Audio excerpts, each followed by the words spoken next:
Hello and thank you for joining us on the Capitol Report. I'm your host, Steve Lance. Here's a look at some of the stories we're covering for you today. Thanksgiving is just one day away and President Biden and the First Lady are ready for the holidays.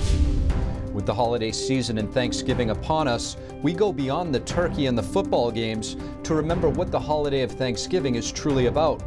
We also get some advice on how to handle some of those so-called divisive topics while gathering with family. The Biden administration, in a bid to lower gas prices, is releasing an unprecedented amount of oil from the nation's emergency stockpile, tens of millions of barrels. How soon will Americans see lower gas prices, and how long will the short-term fix last? Thanksgiving is just one day away, and the White House is participating in some of the holiday traditions. Hundreds of troops lined up at Fort Bragg, North Carolina on Monday. There they greeted President Biden and the First Lady for an early Thanksgiving celebration. Folks, I want to thank not only you warriors, I want to thank your families because they stand and wait. And I know how hard it is to have someone who's not at the table on a holiday. After the brief remarks, the President and the First Lady helped dish out some stuffing. Biden's predecessors have mostly traveled to visit troops in either Iraq or Afghanistan around the holiday. But with the combat mission concluding this year, Biden chose to stay in the United States. On Tuesday, the president left for Nantucket, just off the coast of Massachusetts, to spend Thanksgiving with his family. Before leaving the White House, Biden pardoned 2 turkeys, peanut butter and jelly. In the metro Washington, D.C. area, Thanksgiving celebrations have already begun with the Montgomery County Thanksgiving Day Parade over the weekend. The parade was canceled last year due to the pandemic, and this year the event is the only Thanksgiving parade in the greater Washington, D.C. region. Thanksgiving is a centuries-old holiday that dates back prior to the founding of our country. Traditionally, it was a time for family to gather and reflect on life's blessings and give thanks to our Creator. To discuss the historical significance of Thanksgiving, we have America's Constitution coach and founder of Patriot Academy, Rick Green. Rick, thank you so much for joining us on the Capitol Report. Hey, Steve, my pleasure. Good to be with you. Now, Rick, let's talk about Thanksgiving. Give us some historical perspective, if you could. I think we tend to lose sight, and many of us never even really know what the holiday stands for. What does Thanksgiving mean to you? Well, you know, for us, it's a great time to stop and thank God for all of the blessings in life, but specifically that we live in a free land, that we live in a nation where we get to make the decisions, or at least we're supposed to be able to make the decisions about our family and our careers and all of those things. So it's just a great time to pause and thank God for those blessings. That's the rich tradition here in America, and frankly, even before America was formed. I mean, we have Thanksgiving celebrations that took place before the famous one in 1621. That's the one we all typically think of. But, I mean, you can go back to the 1500s and Paladoro Canyon in Texas with Coronado and other examples, in Jamestown. But obviously the Thanksgiving celebration with the Pilgrims, that's one we typically think of, where they joined with the Indians and had a great feast and athletic competition and all those things. But they definitely were thanking God for getting them through that nearly impossible winter. And then we did it all throughout the Revolutionary War. The Continental Congresses had days of proclamation, other examples in government.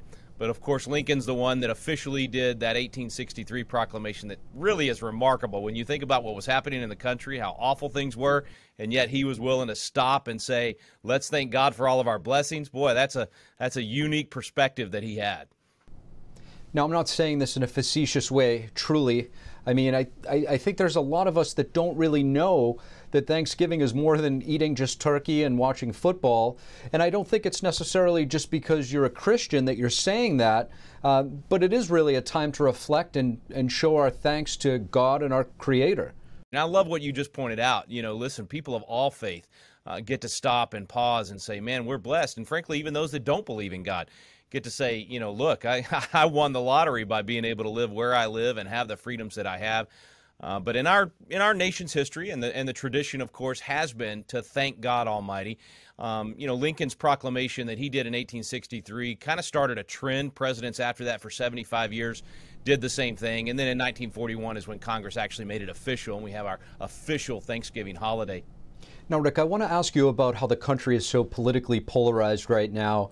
And when we visit our relatives this Thanksgiving, how we might sit on different sides of the aisle. There are many households that I'm sure are saying not to talk about politics, but that sounds like more of something you would hear people say coming from a communist country and not in America. So how can we maintain our dignity as freedom-loving Americans during the holidays, but yet without turning the family gathering into a hostile political debate? Yeah, I would throw out two things, Steve, because I think you're right on, and I think a lot of families are feeling exactly what you just described. The two things I would throw out is number one, just from a practical perspective, we used to really value civil discourse. We used to value the idea that we could sit around the table and talk about these things and disagree but still love each other and have that discussion. So I would say bring that up. Say, listen, if we don't have civil discourse, we're going to have civil war. I mean, that's really what happens. When you can't talk about things and have the discussion, it leads to violence. So let's avoid the violence by being able to have the discussion. And then the second thing, I'd throw out Patrick Henry's speech. You know, everybody remembers give me liberty or give me death. But at the very beginning of that speech, he said, according to the magnitude of the subject ought to be the freedom of the debate. The magnitude of the subject right now, is our country going to stay together? Are we going to stay the United States of America? Are we going to stop the violence in the streets? Are we going to come? That's a pretty, I would say that's the magnitude of that subject is huge. So the freedom of the debate also should be big. We should be able to have those discussions. So start by saying, hey, Uncle so-and-so, or I love you. And I want to be able to have civil discourse with you today. Can we just talk about things? And I want to hear what you have to say. I want to say what I believe. And maybe we'll sharpen each other's countenance here, and we'll both walk away better able to defend our positions. And maybe even I'll change my position based on what you say. That's what civil discourse is all about. Rick Green, thank you. Hey, Steve. Thank you, sir. And President Biden updated Americans this week on the economy and inflation. He announced a short-term fix for the surging gas prices, releasing barrels of oil from the emergency stockpile. An effort that will span the globe in its reach and ultimately reach your corner gas station, God willing. The big part of the reason Americans are facing high gas prices is because oil-producing countries and large companies have not ramped up the supply of oil quickly enough to meet the demand. Biden also says that his climate change agenda is not hurting the oil and gas industry. The Department of Energy will release 50 million barrels of the emergency stockpile, which has around 600 billion barrels of oil stored up. Upon Biden's request, 5 countries, China, India, Japan, South Korea, and the United Kingdom, will also release their oil stockpiles. We're hopeful that prices will be stabilized and start to move down. We are not saying that there is going to be some dramatic difference. Usually stockpiles are released only under dire circumstances, for instance during war or after a severe hurricane or other natural disaster. But this time it is intended to bring prices down. Joining us to discuss how President Biden's actions will impact Americans, NTD's Melina Wisecup. So, Melina, how soon will Americans see these lower prices, and how long is this short-term fix expected to hold?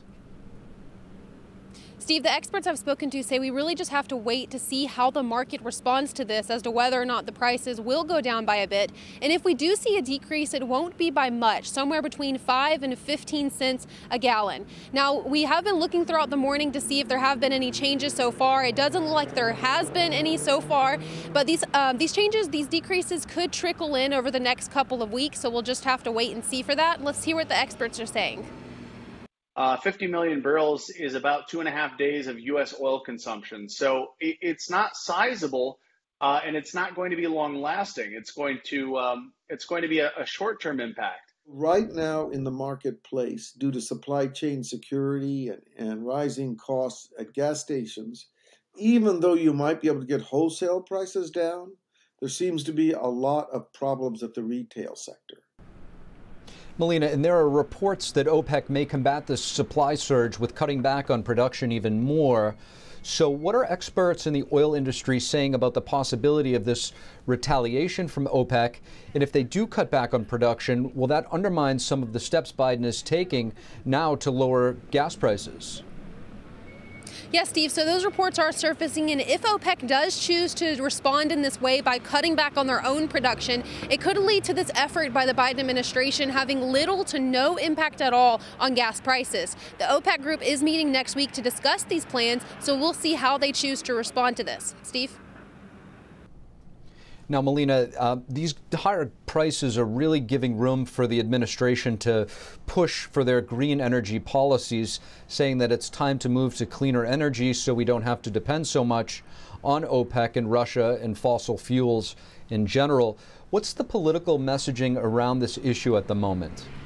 Yeah, the Democrats are using this moment, these high prices, as a way to push more for these clean energy policies. The Energy Secretary was asked specifically about the relatively low domestic production here in the U.S., and she said that it was because of the pandemic. Now, of course, Republicans argue that these high prices are the direct result of the Biden administration's energy policies, such as shutting down the Keystone Pipeline, plans to ban public leasing for oil and gas production here in the U.S. And then you have Manchin, which is kind of in his own category, who says that he does agree that this temporary fix is a good Band-Aid for now, but he's overall he's upset with the Biden administration's energy policies, calling them, quote, short-sighted. Manchin also called on Biden to restart the Keystone Pipeline. Steve?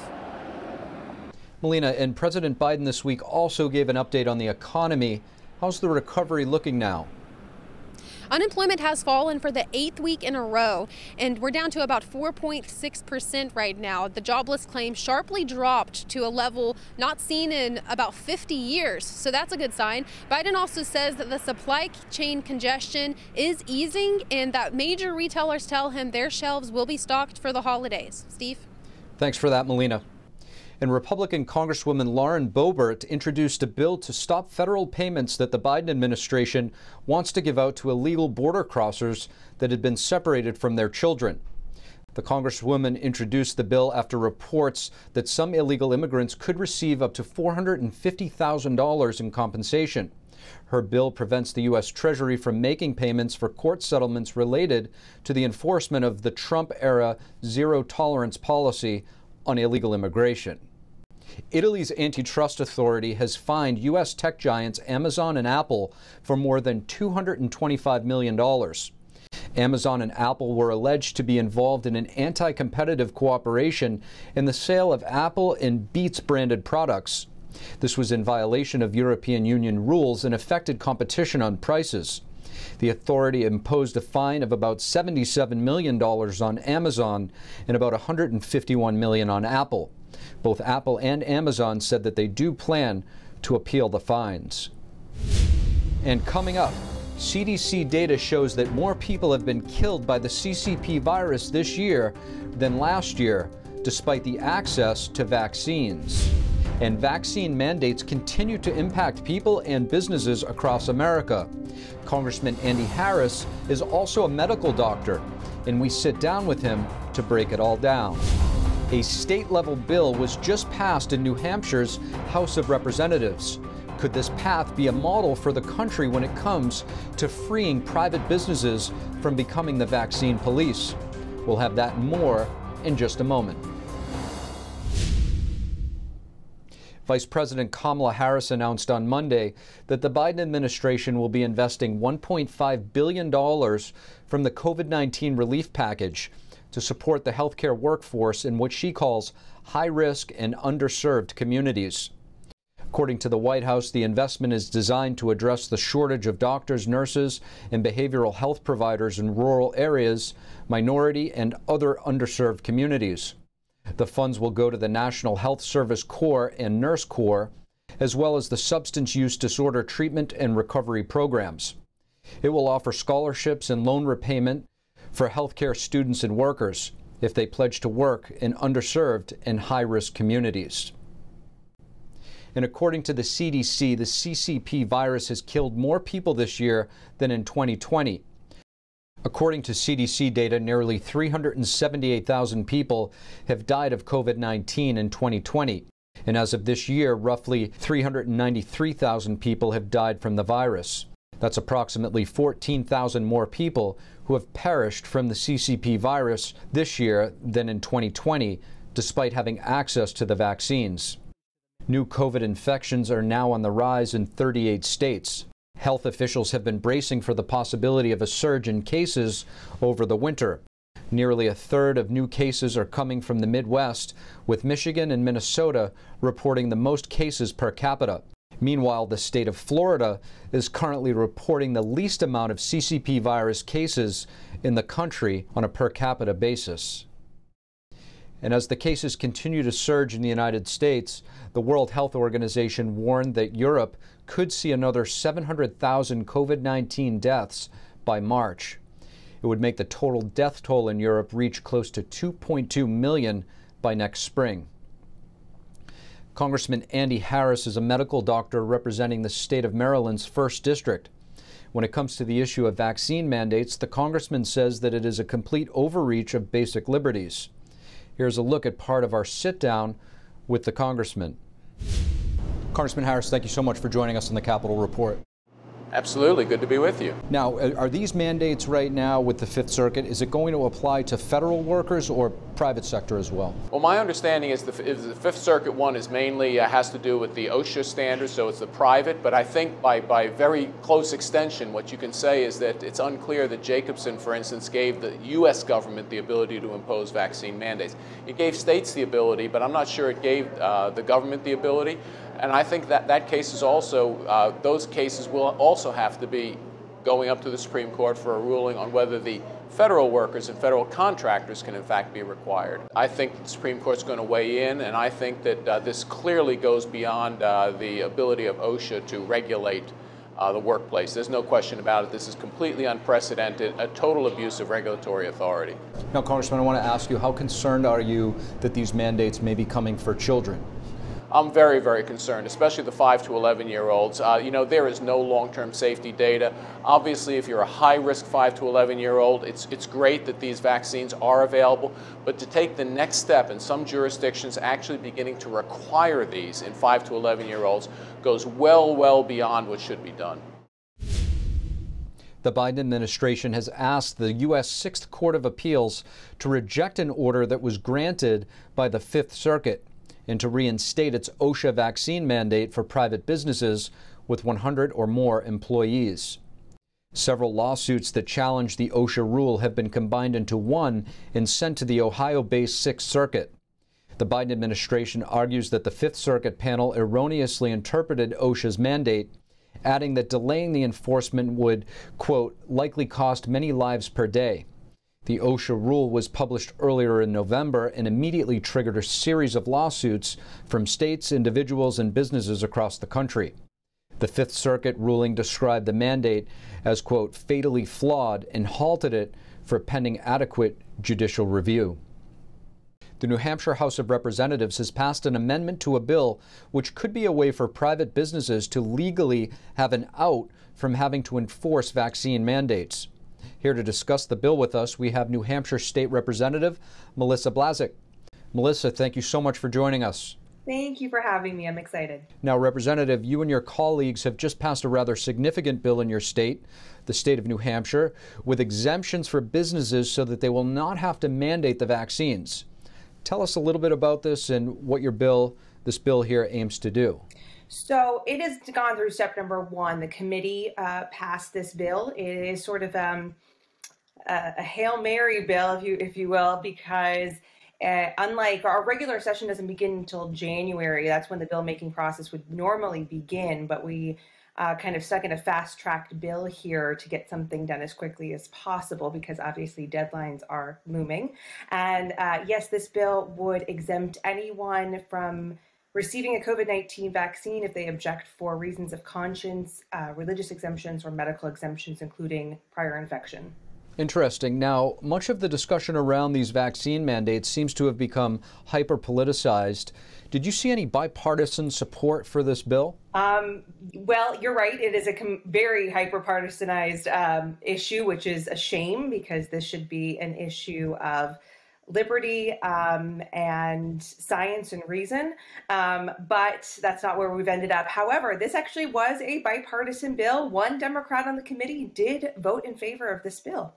she might end up being the only one, but we'll see. I only can hope that people see that this isn't a political left-right issue.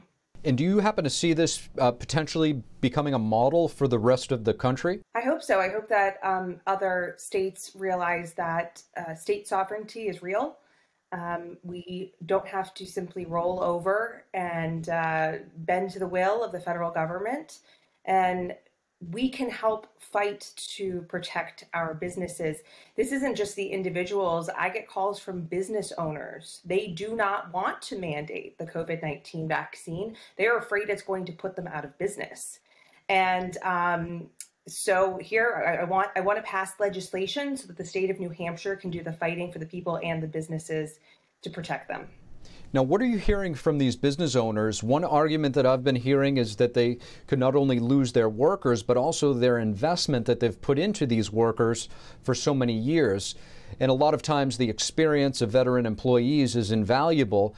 What other things are you hearing? Both of those, that they're afraid of losing certainly amounts of people, and that they would not be able to still function, but yet also the talent, right? These are people with highly skilled jobs sometimes, or have just been there for so long that they simply can't function their business without certain individuals. And then we have sort of an added issue in New Hampshire in that a long time ago we passed a law saying that any sort of like testing, for instance, that's mandated by an employer has to be paid for by the employer, which normally, when you don't have the Biden mandates hanging over you, seems reasonable, right? If you're going to require something, you should have to pay for it. But now we have these businesses, they're telling me it's going to cost them $1.5 million a year to do the testing for the OSHA requirement, and that simply will put them out of business. New Hampshire State Representative Melissa Blazek, thank you. Thank you. And 15 Republican governors have launched Operation Open Road, an initiative that seeks to ease America's supply chain crunch. Led by Tennessee Governor Bill Lee, the effort will use state and federal measures, including calling on the Biden administration to remove what they call burdensome regulations on the trucking industry. This includes lowering the age of commercial driver's license holders from 21 to 18, a review and revision of federal policies deterring use or domestic manufacture of essential transportation equipment, and a suspension of President Joe Biden's vaccine mandate for private employers. There have been 200 homicides in Washington, D.C. so far this year. The last time D.C. had so many homicides was back in 2003. According to D.C. police, crime has continued to be on the rise this year. There were 198 homicides in 2020 and 166 in 2019. Meanwhile, Maryland Governor Larry Hogan made a series of announcements on Tuesday to address violent crime in the city of Baltimore. The murders, shootings, and out-of-control violent crime in the streets of Baltimore. Baltimore has surpassed 300 homicides for the 7th year in a row. So far, the Hogan administration has committed more than $1 billion to public safety and crime control efforts in the city of Baltimore. Texas Democrat Eddie Bernice Johnson announces retirement after serving close to 3 decades in Congress. The 85-year-old said that she will endorse a female candidate to replace her, but would not endorse anyone who has been rejected by the district. It is likely she meant the woman who opposed her in previous primaries.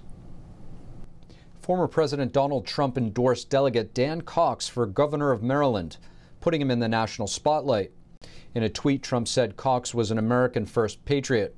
Trump also added his opponent, Kelly Schultz, was handpicked by Governor Larry Hogan, who he describes as, quote, terrible for the country and against the America First agenda. And that's all we have for you on the Capitol Report today. Thank you for tuning in. From all of our team here at the Capitol Report and NTD, we want to wish you a very happy Thanksgiving. I'm your host, Steve Lance, and we'll see you next time.